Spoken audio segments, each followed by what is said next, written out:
బీహార్లో రాజకీయాలు రసవత్తరంగా సాగుతున్నాయి. అక్కడ వేగంగా రాజకీయ పరిణామాలు మారుతున్నాయి. బీహార్ సీఎం నితీష్ కుమార్ రాజీనామా చేసే అవకాశం ఉన్నట్లు తెలుస్తోంది. ఈవేళ జేడీయూ ఎమ్మెల్యేలను పాట్నాకు పిలిపించారు. దీంతో నితీష్ రాజీనామా చేస్తాడనే వార్తలు వేగంగా చక్కర్లు కొడుతున్నాయి. ఆ తర్వాత బీజేపీ మద్దతుతో ఆయన కొత్త ప్రభుత్వాన్ని ఏర్పాటు చేస్తారని తెలుస్తోంది. ఇక నితీష్ కుమార్ యూటర్న్తో ఆర్జేడీ, జేడీయూ, కాంగ్రెస్ సంకీర్ణ ప్రభుత్వానికి తెరపడినట్లే. ఈవేళ బీహార్ ఎమ్మెల్యేలతో సీఎల్సీ నాయకుడు షకీల్ అహ్మద్ ఖాన్ సమావేశమవుతారు.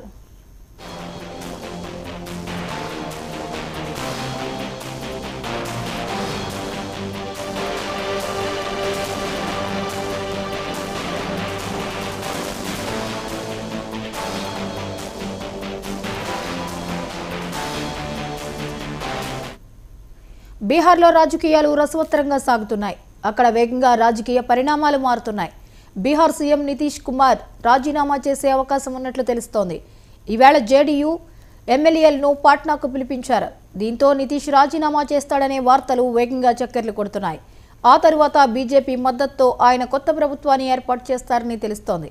ఇక నితీష్ కుమార్ యూటర్న్తో ఆర్జేడీ, జేడీయూ, కాంగ్రెస్ సంకీర్ణ ప్రభుత్వానికి తెరపడినట్లే. ఈవేళ బీహార్ ఎమ్మెల్యేలతో సీఎల్పీ నాయకుడు షకీల్ అహ్మద్ ఖాన్ సమావేశమవుతారు.